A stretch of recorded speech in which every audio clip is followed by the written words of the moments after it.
Good evening everyone, welcome to my new blog. तो रात के करीब 8:30 बज रहे थे और मैंने अभी तक डिनर डिसाइड नहीं किया था कि क्या बनना है। तो मेरे हस्बैंड को अचानक से अप्पे खाने का मन हुआ। तो क्योंकि उन्होंने पहले खाया हुआ है लेकिन मैंने घर में कभी नहीं बनाया, क्योंकि मेरे पास अप्पे बनाने का स्टैंड नहीं था। मुझे पता था कि कैसे बनता है बट मेरे पास अप्पे बनाने का स्टैंड नहीं था। तो मेरे हस्बैंड बोले कि मुझे एकदम अचानक से क्रेविंग हो रही है अप्पे खाने का। तो मैंने बोला कि चलिए स्टैंड लेके आते हैं और आज अप्पे बनाते हैं। तो बैंगलोर का मौसम थोड़ा अभी बहुत कोल्ड हो गया है, तो प्रियांश को पूरा कवर करके लिए जाना पड़ता है, क्योंकि अगर थोड़ी सी भी उसे ठंडी हवा लगती है तो उसे तुरंत जुकाम हो जाता है।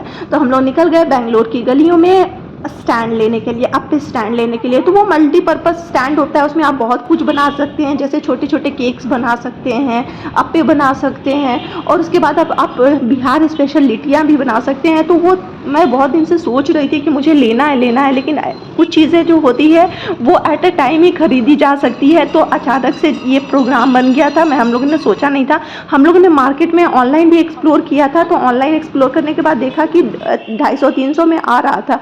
तो हम लोगों ने एक प्राइस का मेकअप कर लिया था, और ये था यूटेंसिल्स का एक शॉप, जहाँ से मैं ज़्यादातर यूटेंसिल्स यहीं से लेती हूँ। यहाँ पे इतनी सारे वेराइटीज़ है यूटेंसिल्स के कि आपको चक्कर आ जाएगा। चारों तरफ आपको सिर्फ सामान दिखेगा, तो ये देख के पूरा चक्कर आ जाता है। लेकिन मुझे यूटेंसिल्स का पर्सनली बहुत शौक है। रंग बिरंग की क्रॉकरीज खरीदना, बर्तन खरीदना मुझे बहुत अच्छा लगता है कि किचन में ये सब चीज़ रहना चाहिए। कि अगर अंडे भी फेंट रहे हैं तो उसके लिए जो पर्टिकुलर स्पैचुला होती है वही रहना चाहिए। तो मुझे ये सब चीज़ों का बहुत से शौक है, तो मैं खरीदती रहती हूँ। लेकिन फिलहाल हमें लेना था अप्पे का स्टैंड, तो हम लोगों ने भैया को बोला अप्पे का स्टैंड निकालने के लिए। तब तक प्रियांश का तो अलग ही रहता है, भैया लग गए थे अप्पे का स्टैंड निकालने के लिए। तो प्रियांश को तो हर जगह सिर्फ अपनी ही चीज़ें देखने को मिल जाती है कि उसे कुछ ना कुछ लेना है। तो भैया को पहले छोटे वाले अप्पे स्टैंड निकाल के लेके आए, लेकिन मुझे थोड़ा सा साइज़ में बड़ा चाहिए था। तो बड़े वाले शायद दूसरे दुकान में थे, तो भैया चले गए दूसरे दुकान में। तब तक प्रियांश इतना टाइम पास करने लगा था, उसे कुछ नहीं मिला टॉयज़।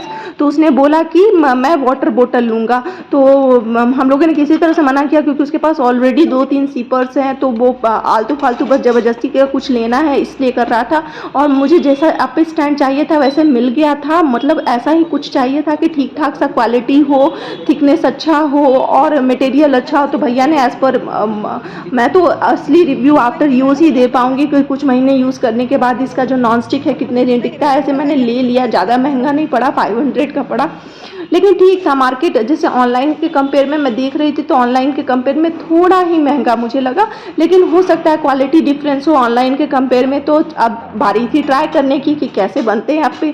तो ये घर में मैं पहली बार बना रही थी, ऐसे मैंने देखा है कि कैसे बनते हैं, लेकिन मैं घर में पहली बार बना रही थी। तो मैं मार्केट से लेके आ गई और घुस गई किचन में सीधे बनाने के लिए। तो मैंने सबसे पहले इसे क्लीन कर लिया, क्योंकि ये बिल्कुल न्यू था, और भैया ने इंस्ट्रक्शन दी थी कि इसे इसी स्पॉन्ज से करना है। तो उसके बाद मैंने बैटर में सारी सब्जियां डाली।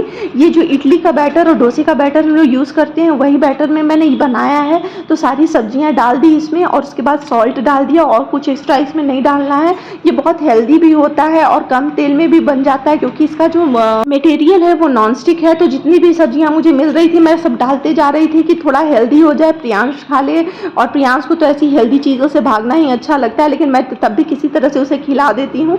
तो सबसे पहले मैंने इसमें तेल डाला। आफ्टर तेल डालने के बाद मैंने रियलाइज़ किया कि ये थोड़े से तेल में भी बन जाता था, क्योंकि नॉन स्टिक था। तो मुझे लगा कि मैंने थोड़ा ज़्यादा तेल डाल दिया। तो कोई बात नहीं, मैंने फर्स्ट टाइम बनाया है, नेक्स्ट बार में मैं थोड़ा सा कम ही डालूंगी। लेकिन मैंने सब अप्पे को डाल दिया।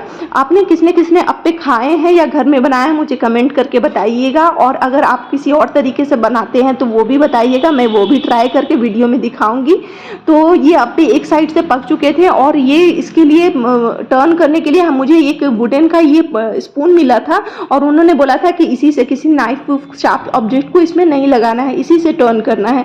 तो मैं उसी से टर्न कर रही थी। तो जैसे मैंने देखा कि एक साइड जो था हीट अच्छे से ट्रांसफ़र हो रहा था, लेकिन जो कॉर्नर, गैस के कॉर्नर वाला था, वहाँ पे हीट अच्छे से ट्रांसफ़र नहीं हो रहा था।